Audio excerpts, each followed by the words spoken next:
Okay, so we're back now. We got our ribs marinating. We've been watching our grill.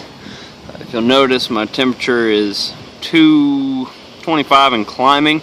The bad part about these built-in thermometers is they're not accurate. So what I suggest is either to buy a digital thermometer, or with experience you kind of get to know your grill. I know on mine it's about 50 to 60 degrees cooler than what it says. So it says 250 right now, it's only really at about 200. So I'm gonna wait till it hits about the 300 mark and then throw my ribs on. So I've got my mesquite chunks smoking over here, or rather soaking. Nice big chunks. I've found that I prefer big chunks as opposed to the little bitty chips. They just don't last as long, they burn up really quick, and don't provide enough smoke flavor to my liking. So as you can see, my thermometer's still climbing. I'm going to go in and grab my ribs. They've been sitting in the fridge now for about an hour and 15 minutes. So I'll go grab them, and we'll meet back here, and I'll show you how to throw them on. So thanks for staying with me. Okay, now I have learned from experience the secret to having a great tasting barbecue is to make sure that you've had plenty of beer. So if you'll just do that, it is a fact I've found, not an opinion. So just trust me on that one. Anyway, I've got my ribs here that have been marinating. Let's see if you can't see those. I'll get out of the light.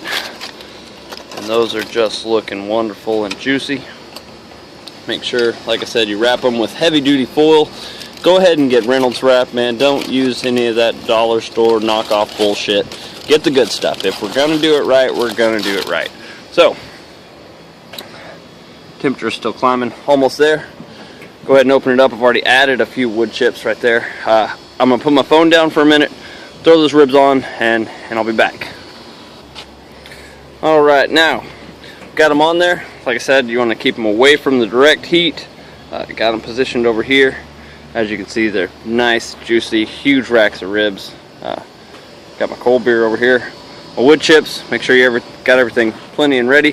When you put your charcoal in, always have some spare charcoal sitting on the side, just because when that heat dies, when you're using something like this, just add a few more blocks of coal and just keep that fire going.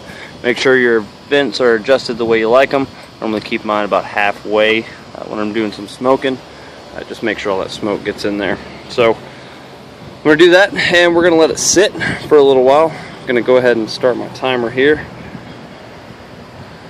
so I know how long they've been on. And yeah, stay with me, and we'll make some delicious ribs. So thanks a lot.